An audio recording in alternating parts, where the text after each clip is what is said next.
Estimados oyentes, ¿cómo están? Muy buenas tardes. El doctor Alberto Fernández con ustedes en nuestro programa de los días lunes a las 2 de la tarde, Musicalmente. Bienvenidos también a quien nos ven por el Facebook de Radio Filarmonía.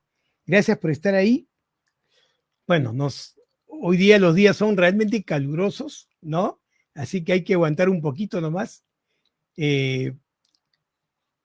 Por la humedad propia de Lima, la sensación, la percepción del calor es mayor, pero tomémoslo positivamente. Estamos entonces en un proceso de mucho calor, asociémoslo también con las buenas vibras, con las ganas de continuar trabajando, yendo hacia adelante, y toda esa energía que nos da, por supuesto, el sol, como algo que nos alumbra y nos da calor como un privilegio, sin pedir nada a cambio. Simplemente la naturaleza nos los provee.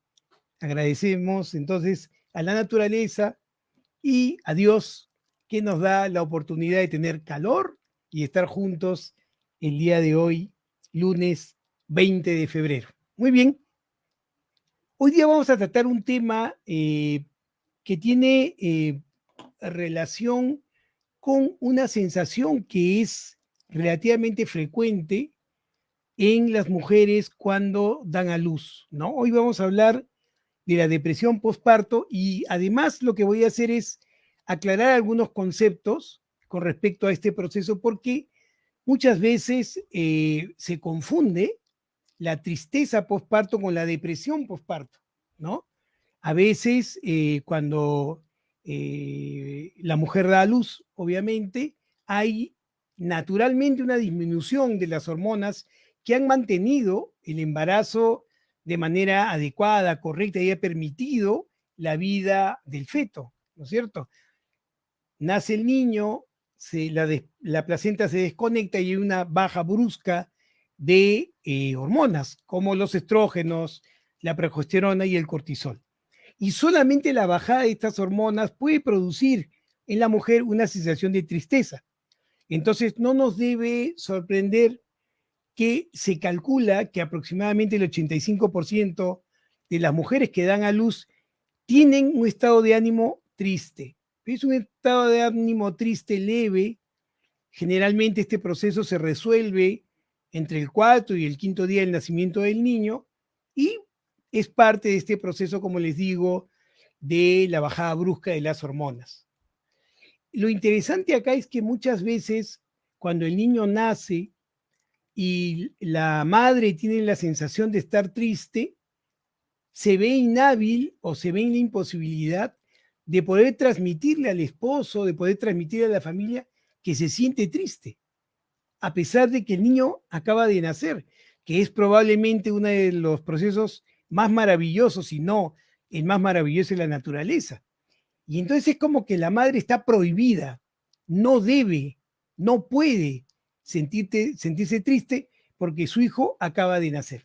Y en realidad esto que se va a establecer como una norma va a impedir a la madre sentirse tranquila con esta sensación, porque se puede explicar esta sensación, que en realidad no tiene nada que ver con el nacimiento de su hijo, sino más bien por el proceso fisiológico por el que pasa en el proceso del nacimiento. Debemos tener la posibilidad de que la madre tenga la libertad siempre de decir cómo se siente para encontrar alrededor de la familia comprensión y, por supuesto, acogimiento ante esta sensación que, como les digo, es leve y pasa con el tiempo.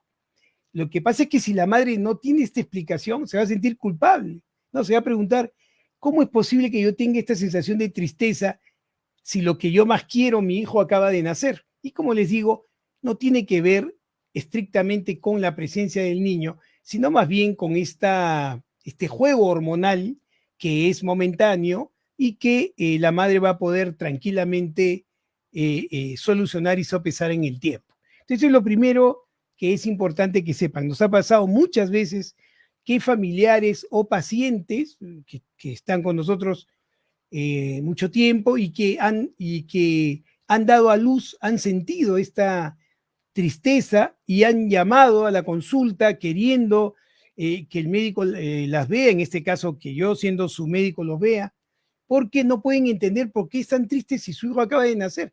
Y es más, le dice, doctor, no entiendo, yo veo a mi hijo y siento que es lo que yo quería, y siento que ya está ahí, todas mis angustias bajan, pero sin embargo tengo un poco de tristeza y no la puedo explicar. Y en realidad, como les digo, esa tristeza está en relación a este, entre comillas, momentáneo desbalance hormonal que después se va a recuperar y no va a haber ningún problema en el proceso, ¿no? Que una madre llore cuando su hijo nazca es emocionante, es importante y hay que darle la posibilidad de sentirse libre, de poder generar sus emociones, de poder transitar por sus emociones sin que necesariamente nosotros estemos haciendo adjudicaciones negativas, cuando en realidad es parte de este proceso.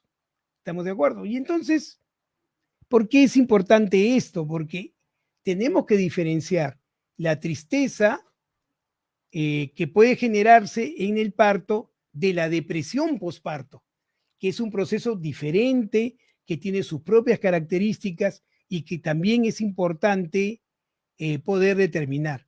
Porque así como el hecho de que la madre ha traído un niño al mundo y que la sociedad no le permite la posibilidad de poder sentirse triste momentáneamente por ese, ante la contingencia del nacimiento, y no por el nacimiento, como les digo, sino por un problema hormonal, no problema, sino una contingencia hormonal, ¿no? Al sentirse la madre ya triste posteriormente y que esta tristeza vaya aumentando y que se vayan sumando síntomas, la imposibilidad de decir, oye, algo me está pasando, no me siento bien, porque es políticamente incorrecto, puede ser en realidad una forma de procurar ayuda tempranamente y evitar que estos procesos más bien progresen, ¿no? Cuando en realidad hablamos de una depresión postparto. Entonces es importante la comunicación desde el principio.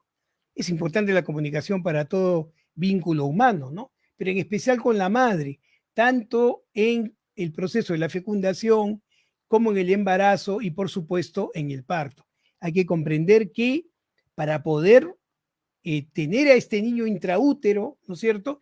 Para poderlo alimentar, darle buenas vibras, la madre tiene que estar bien, eso es correcto, pero el estar bien también transita porque esta madre que entra en sensaciones que probablemente sean nuevas, ¿no es cierto? Y no puede explicar, vaya a tener un temor natural y no poderse sentir en la libertad de decir, oye, tengo miedo, se mueve, no se mueve, no, porque es políticamente incorrecto, vaya a evitar que fluya sus sensaciones y sus sentimientos y esto más bien le vaya a jugar de manera negativa. Entonces, lo primero es que hay que tener consideración en todo el proceso del embarazo.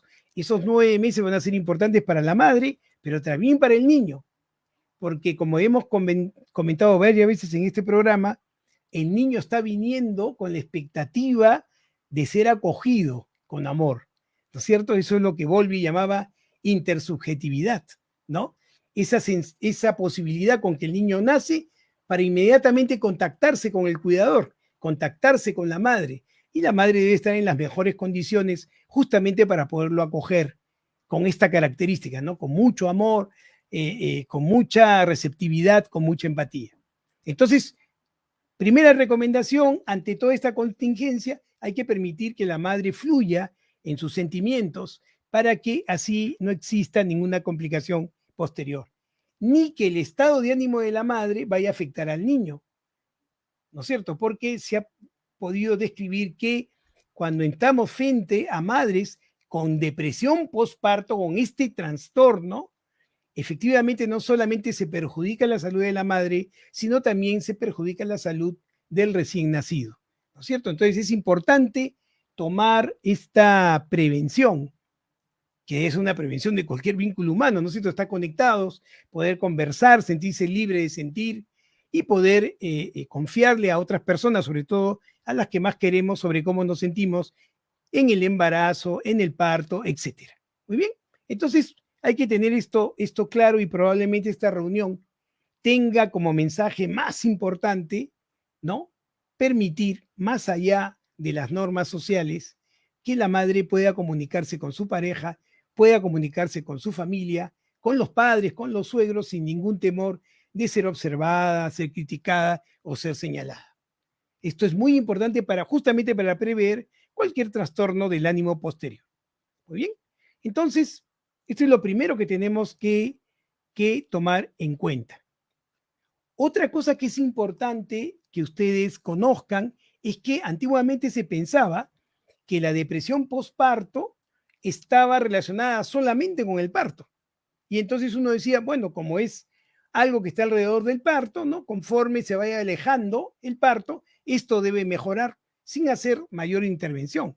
Pero hoy se sabe que la depresión postparto tiene exactamente las mismas características de un trastorno depresivo mayor, las mismas. Es más, si la madre no informa que ha tenido un parto, ¿no es cierto?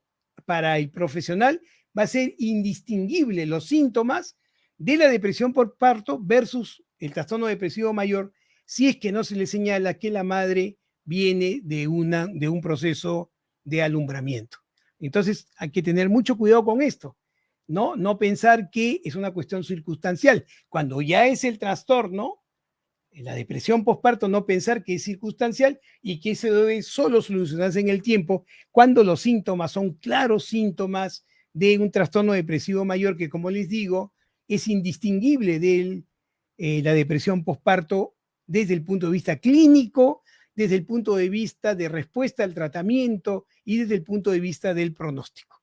¿Ya? Entonces, ambas cosas son importantes. Primero, que existe una comunicación adecuada de la madre con la familia para poder expresar cómo se siente, ¿no? Si siente tristeza, poder comunicarnos esa tristeza.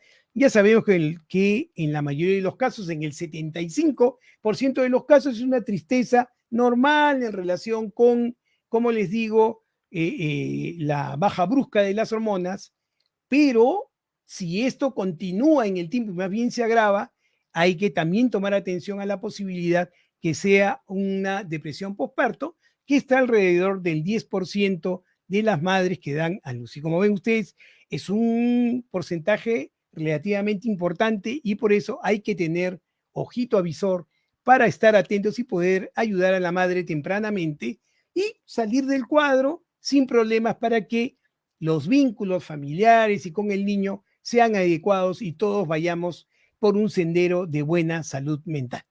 Muy bien. Entonces, con esta introducción vamos a precisar la estadística. Como les decía, se calcula que alrededor del 85% de las mujeres podrían hacer una tristeza postparto que no se califica como un trastorno depresivo mayor. Y como les decía, usualmente eso está relacionado con una disminución brusca de las hormonas que están comprometidas en el mantenimiento del embarazo, como lo son los estrógenos, la progesterona y también los corticoides, ¿no es cierto? Pero miren ustedes, en Estados Unidos se calcula que alrededor de 400.000 niños en Estados Unidos nacen con madres con depresión mayor. Entonces, hay que tener cuidado, hay que tener observación, ¿no? Como les decía, más o menos 10 a 15% de las mujeres pueden experimentar una forma de depresión incapacitante, ¿no es cierto? Una forma de depresión que claramente nos hable del trastorno depresivo mayor y a esto sí tenemos que darle importancia. ¿Por qué? Porque hay un porcentaje probablemente mucho más pequeño de mujeres postparto que pueden hacer psicosis postparto. Estamos hablando de 0.1 a 0.2%, ¿no? Felizmente es muy bajo, no hay que estar pendientes de los cambios del estado de ánimo justamente para poder ayudar a la madre en esta contingencia. Y entonces, ¿cuáles son los factores de riesgo que pueden estarnos explicando el por qué la madre puede tener tristeza luego del parto? El primero, como les decía, es el factor hormonal. Pero miren qué interesante, ¿ah? Miren qué interesante. Sabemos que luego del parto los niveles de estrógeno, progesterona y cortisol caen drásticamente, ¿no es cierto? Más o menos alrededor de las 48 horas posteriores al parto.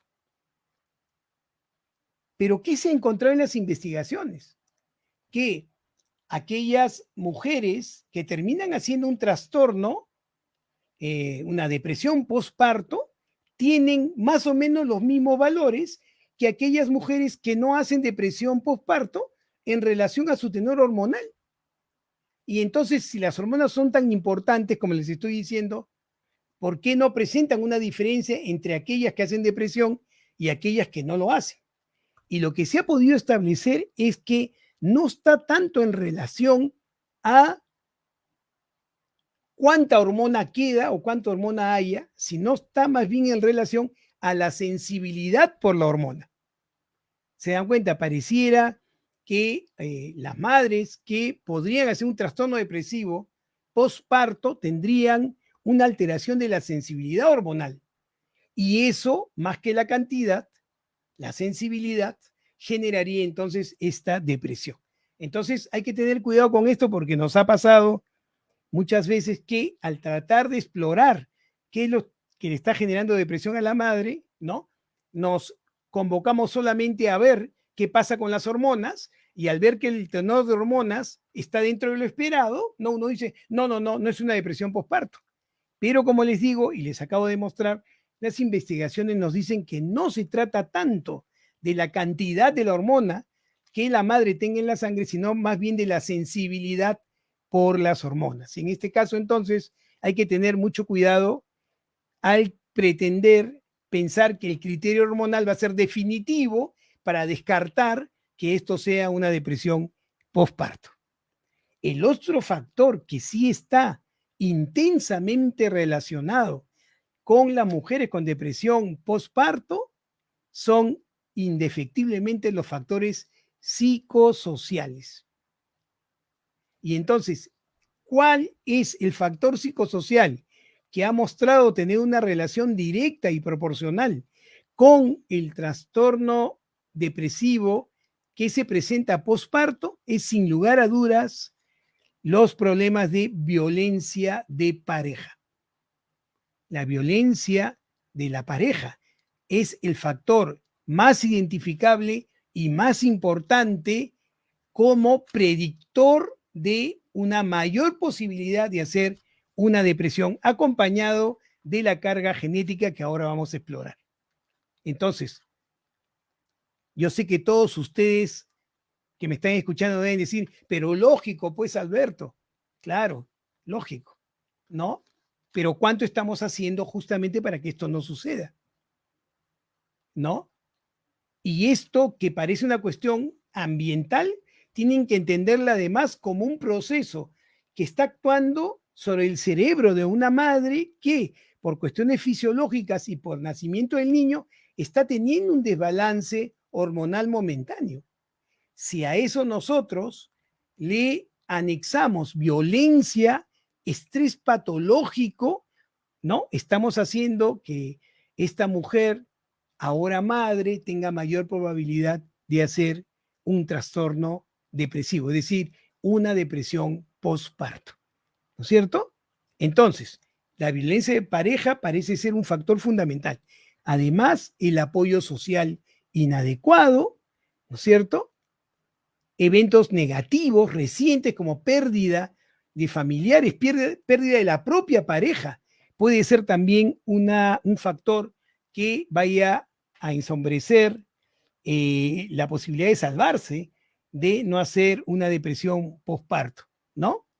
También las dificultades financieras, la pérdida de empleo, ¿no? Embarazos jóvenes, embarazos muy tempranos, son factores que van a ser desgraciadamente, que la madre tenga una mayor probabilidad de generar este tipo de trastorno. Entonces, tomar en cuenta esto.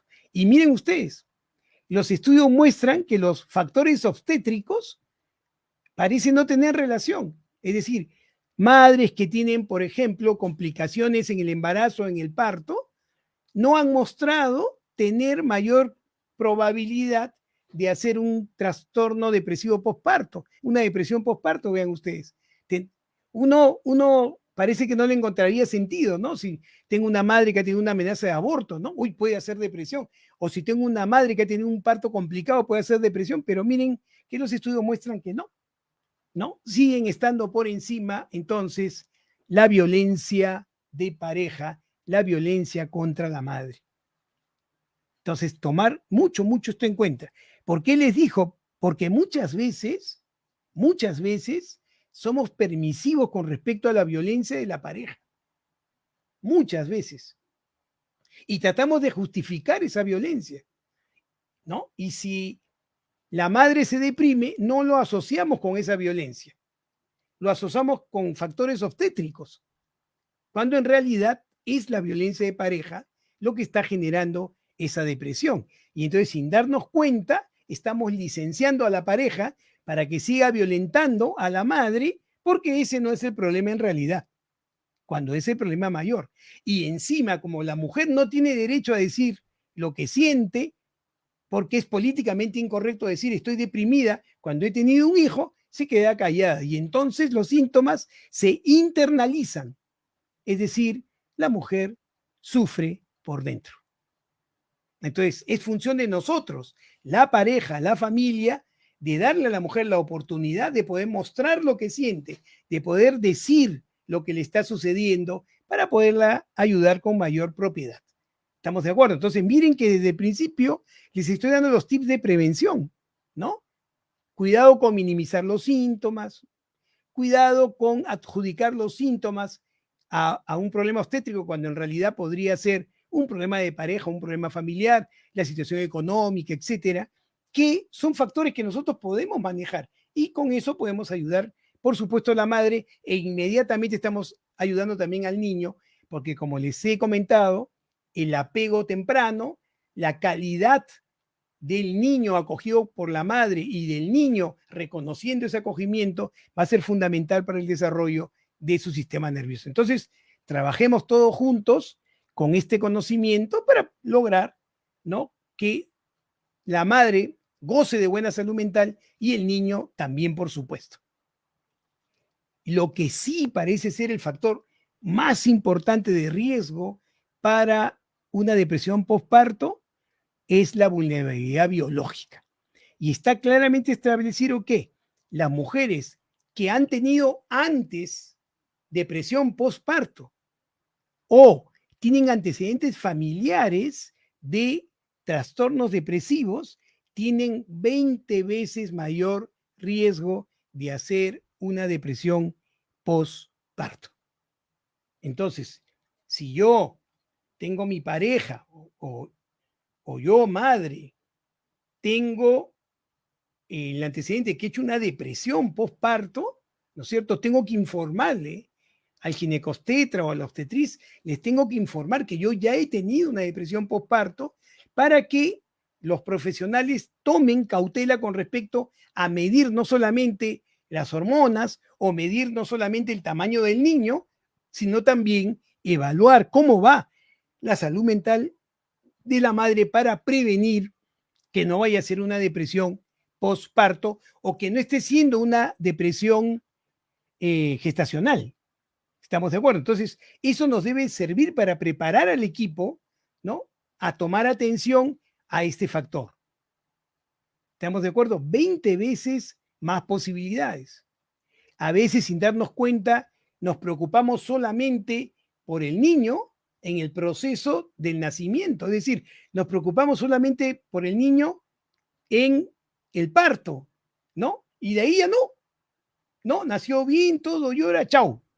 Y no nos estamos dando cuenta que la madre podría estar siendo portadora de un trastorno del estado de ánimo y el no ayudarla va a afectar al niño también.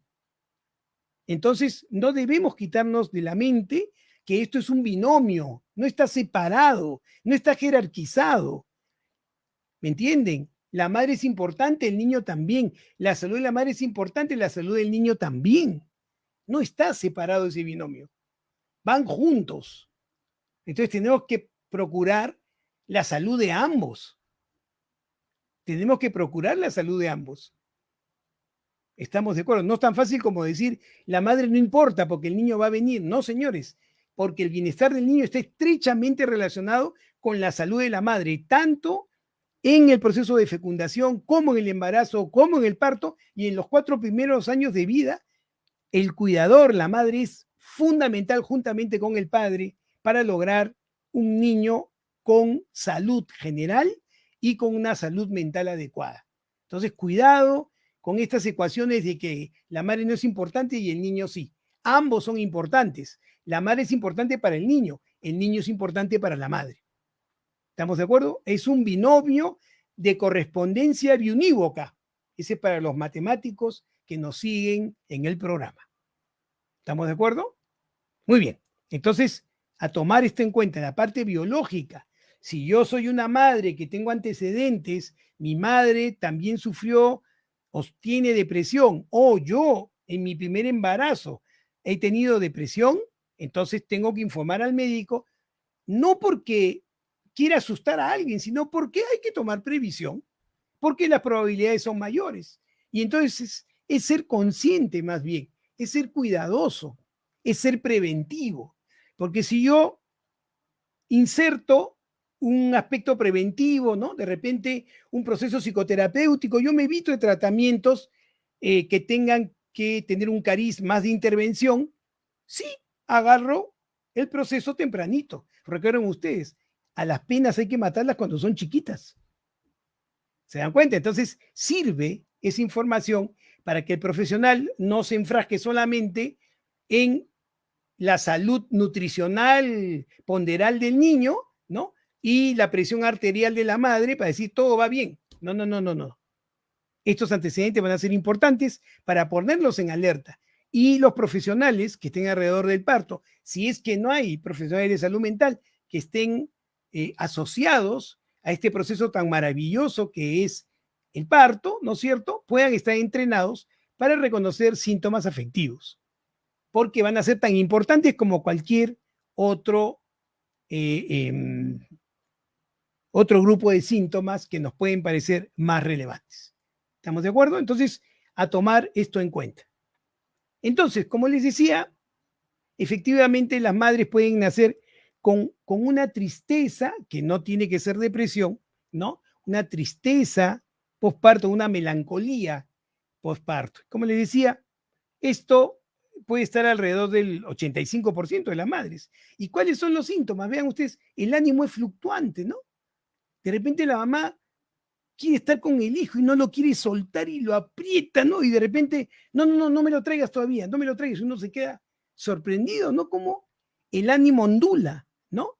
El llanto, la mamá comienza a tener llanto fácil, ¿no? Ve a su hijo y se pone a llorar. Y entonces, ¿pero qué te pasa? Si está sano, está gordito, cachetón, se parece a su papá felizmente. ¿Por qué lloras? Porque así es, ¿no es cierto? Porque este desbalance momentáneo hormonal va a hacer que la madre pueda llorar sin que haya aparentemente un motivo, es un llanto fácil, ¿no? Y de repente también de llanto fácil pasa irritabilidad. No me digas nada. No lo agarres así. No lo destapes, le dice al esposo. Y el esposo, ¿no? Y simplemente es parte de este proceso, como les decía, de tristeza leve o melancolía, ¿no? Probablemente el síntoma más importante de este proceso melancólico o de tristeza, como les digo, que no necesariamente es depresión, puede estar generando mucha ansiedad en la madre. Entonces la madre puede presentar síntomas muy importantes de aprensión, no lo levantes, no te lo doy, ay, dámelo para cargarlo, no, no, no, se puede caer.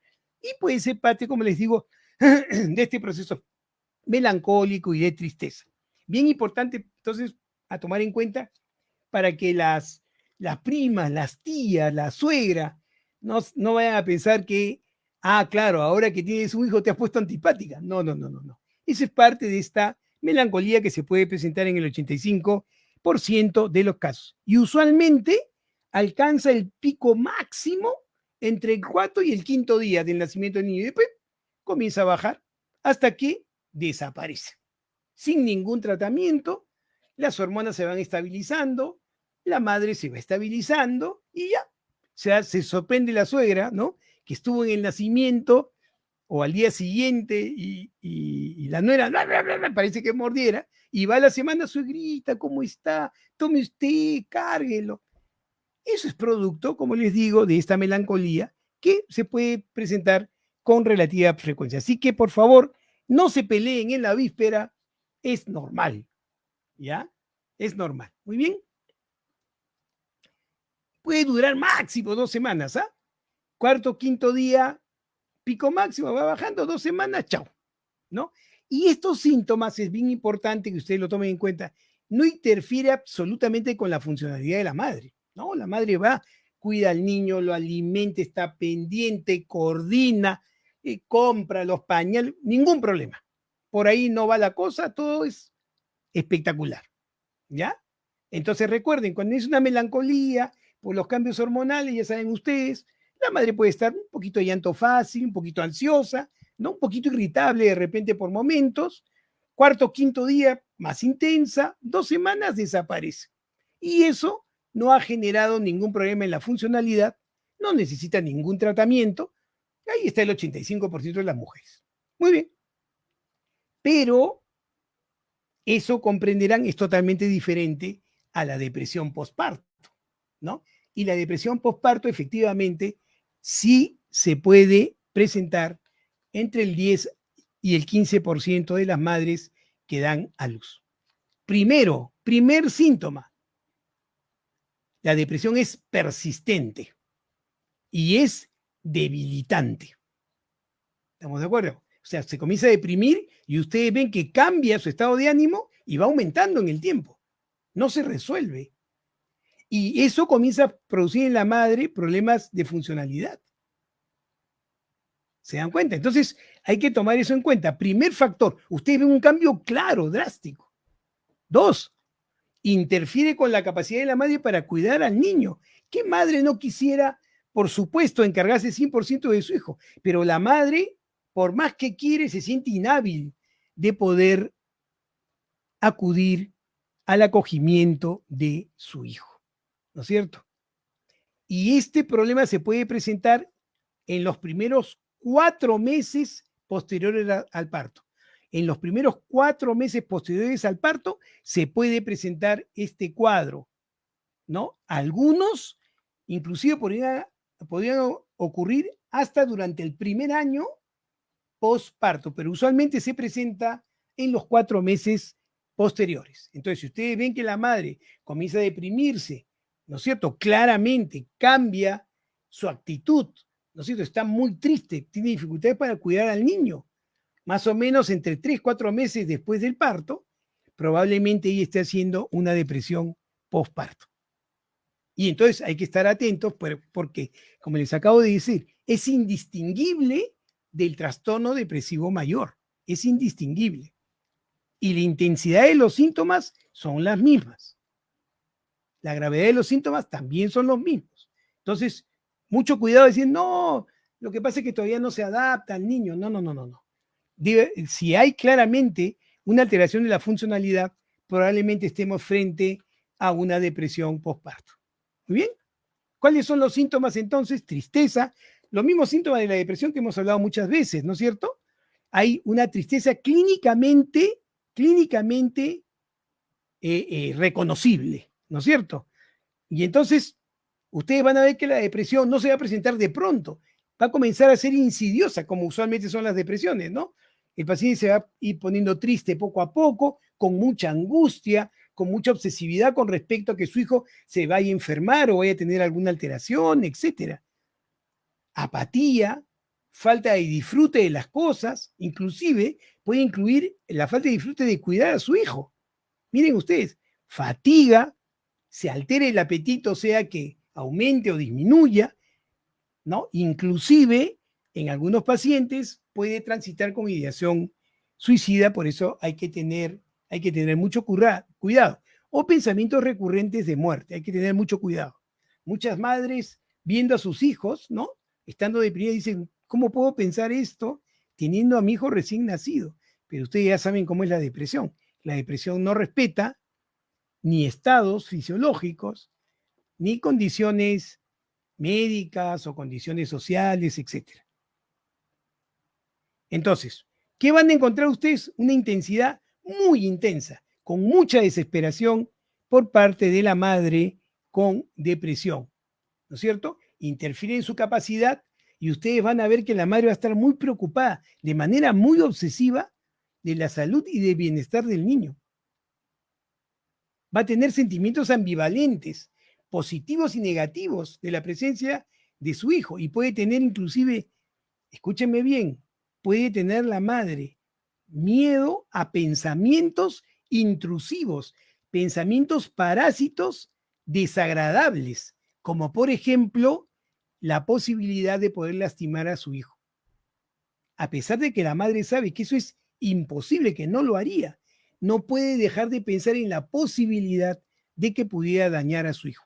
Comprenderán ustedes que ese pensamiento, que es más bien un pensamiento parásito, va a entristecer más a la mamá. ¿Cómo es posible que yo piense en la posibilidad de dañar a mi hijo? Cuando en realidad es parte de la depresión, que en el caso de la depresión postparto se acompaña de mucho pensamiento obsesivo sobre la inutilidad de cuidar a su hijo, sobre la posibilidad de poder dañar a su hijo, etcétera, etcétera, etcétera. Y como les digo, son pensamientos parásitos. La madre no quiere pensar eso, la madre no siente eso, simplemente los pensamientos están ahí. Y entonces ya ven ustedes por qué es importante estar atento a esto, porque imagínense ustedes, si los síntomas son moderados a graves, con este tipo de pensamientos, ¿no es cierto? La madre va a sufrir muchísimo y va a ser imposible que ella, en esta condición, se vea en capacidad de poder cuidar a su hijo. Y eso va a generarle más depresión aún. Por eso hay que estar atentos. Este cuadro va presentándose poco a poco, entre alrededor del cuarto mes. ¿Ya? Entonces, cuando ustedes vean eso, madres, esposos, familiares, cuando ustedes ven que la depresión comienza a avanzar y la madre cada vez tiene más temor de estar con su niño o sus obsesiones son muy intensas con respecto al cuidado, pongan las babas en remojo porque podría estarse iniciando una depresión postparto y probablemente haya la necesidad de una intervención de profesionales de la salud mental. Ya recuerden, la ansiedad tiende a ser muy, muy prominente. Perfecto. Entonces, estamos en este cuadro, ¿no? ¿Y qué hacemos? ¿Cómo tratamos este cuadro? Porque ustedes dirán, doctor, lo primero que estoy seguro les viene a la mente, pero ¿cómo le ayudamos si ella le está dando de lactar? Miren, le está dando de lactar a su hijo. Cualquier cosa que ella tome, ¿no? Le va a hacer daño al niño. Y lógicamente, ese temor puede ser fundado si es que no se trata este proceso con propiedad, ¿no? Por eso hay que estar claros en cómo intervenir en relación al tratamiento. ¿Estamos de acuerdo? Entonces, cuando la depresión postparto es tratada más tempranamente, tiene mucho mejor pronóstico. Se resuelve mucho más fácilmente. Por eso les decía, primero hay que estar atentos para que el tratamiento sea más bien precoz. ¿Ya? Si el tratamiento no se da, la madre se va a deteriorar en sus procesos de salud mental, pero el niño también, porque recuerden que ambos están conectados en este desarrollo mutuo de la empatía y en el caso del niño del desarrollo del sistema nervioso central. Por eso es importante tratar estos cuadros. Lógicamente, puede aumentar el riesgo de morbilidad, es decir, de enfermedad, tanto para la madre como para el niño, si es que no se trata este proceso. Entonces hay que tener mucho cuidado también con esto. Las estrategias de tratamiento farmacológico, escúcheme bien, pueden ser buenas y útiles siempre y cuando no las depresiones sean moderadas a severas. Si las depresiones son leves a moderadas, se puede intervenir sin tratamiento farmacológico a través de tratamientos psicoterapéuticos para ayudar a la madre. Y uno de los tratamientos más interesantes y más potentes para madres que sufren de depresión postparto son la psicoterapia individual, pero también la psicoterapia grupal, porque la posibilidad de poder compartir con las otras madres este sentimiento y ver que hay otras madres que están en esa situación, va a bajar su sensación de culpa, va a comprender que es un proceso transitorio que no tiene que ver con el amor que tiene por su hijo. Y esto va a ser muy, muy importante para la madre porque va a disminuir aquellos pensamientos intrusivos de que de repente no quiero a mi hijo, de repente le quiero hacer daño, cuando en realidad esto no es verdad.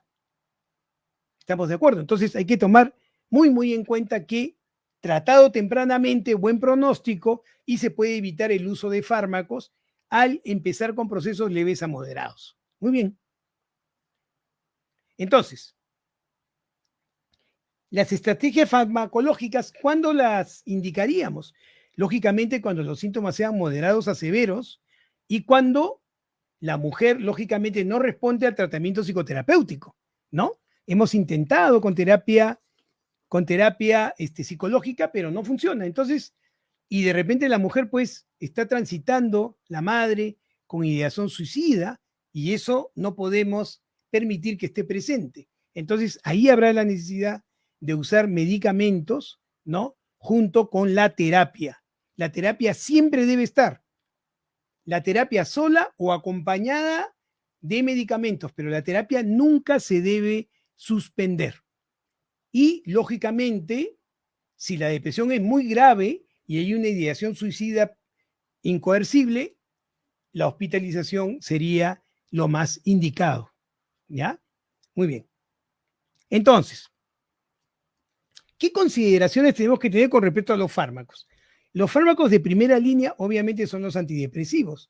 Y del grupo de los antidepresivos, los que se han mostrado más eficaces, con menos efectos colaterales y menor probabilidad de afectar al niño, si es que se tomaran, ¿no? Son los inhibidores de recaptación de serotonina, los inhibidores selectivos de recaptación de serotonina. Hay un grupo de fármacos grandes que pueden ser usados. Hay que informarle a la madre y a la familia que los antidepresivos sí atraviesan la barrera y que van a pasar al niño. Pero lo que se ha podido investigar es que las dosis de antidepresivos que pasan a los niños son muy, muy, muy pequeñas. Muy pequeñas. Pero es verdad que faltan estudios de seguimiento para ver si eso en realidad afectaría al niño. ¿No es cierto? En el tiempo, me refiero en la adolescencia, en la adultez, ¿no? Entonces hay que informar a la madre, al padre, que efectivamente ese fármaco va a pasar por la leche materna, ¿no es cierto? Si tenemos a la madre en el último trimestre del embarazo ya deprimida, sí es menester tratarla farmacológicamente. Y estos fármacos también tienden a ser seguros, pero también atraviesan la barrera placentaria. Entonces hay que informar a la madre sobre esta posibilidad. Ya saben ustedes, estos procesos se van a establecer cuando estamos frente a una depresión moderada a severa. Pero miren ustedes, y no se vayan a escandalizar, ¿eh? Vamos a suponer que la madre con justa razón dice, yo no quiero tomar ningún fármaco, yo no quiero que mi hijo sea expuesto a ningún psicofármaco. Perfecto. ¿Saben cuál es el tratamiento de elección? Un tratamiento no farmacológico, valga la redundancia. Y ahí tenemos dos posibilidades.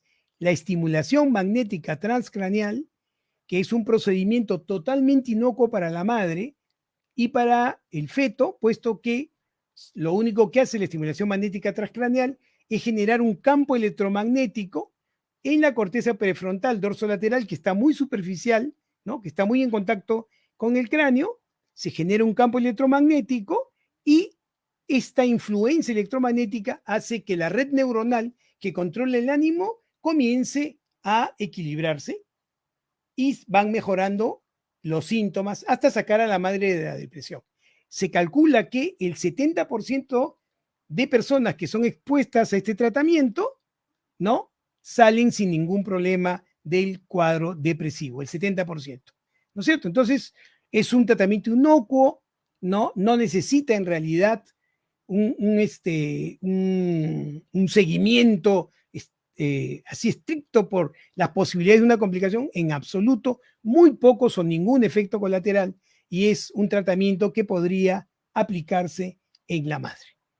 Lo otro, y ahora sí no se vean asustar, es el famoso electroshock, el tratamiento electroconvulsivo, que como ustedes saben en el cine está totalmente satanizado, no es como se muestra en las películas que agarran al paciente y ¡ah! No, no es así, ¿no?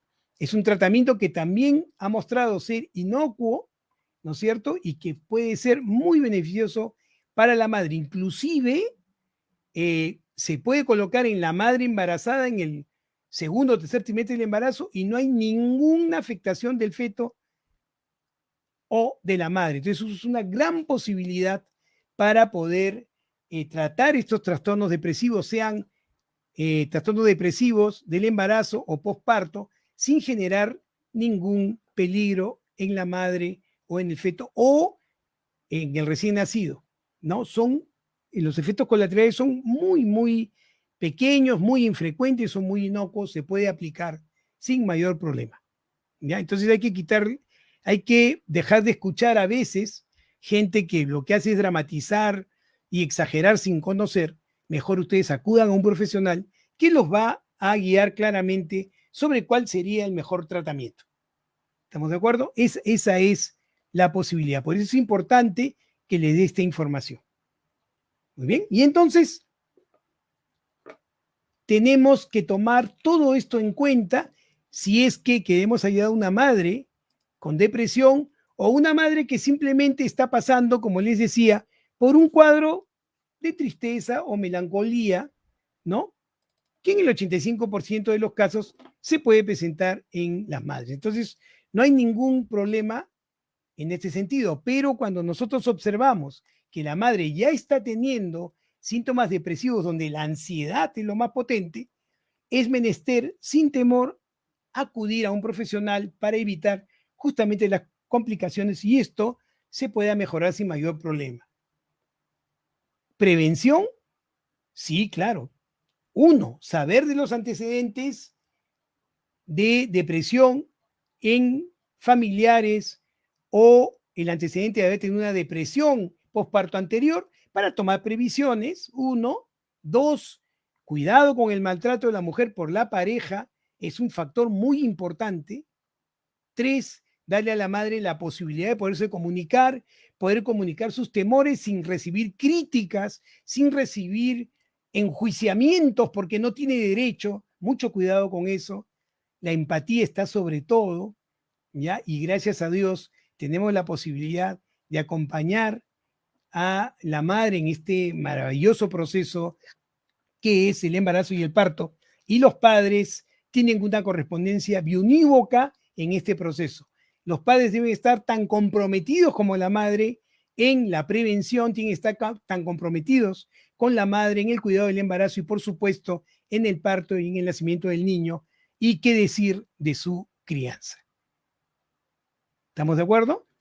Muy bien, solamente para agradecer nuevamente la presencia de Pilar con nosotros, ¿no? Irena, gracias por estar ahí. Verónica, hola Verónica, siempre nos acompaña. Gracias a todos ustedes. Les mando un fuerte abrazo nuevamente desde nuestro programa y esperamos encontrarnos con ustedes con otro tema interesante el próximo lunes a las 2 de la tarde en nuestro programa Musicalmente. Estuvo con ustedes el doctor Alberto Fernández. Gracias por estar ahí y que tengan una linda tarde.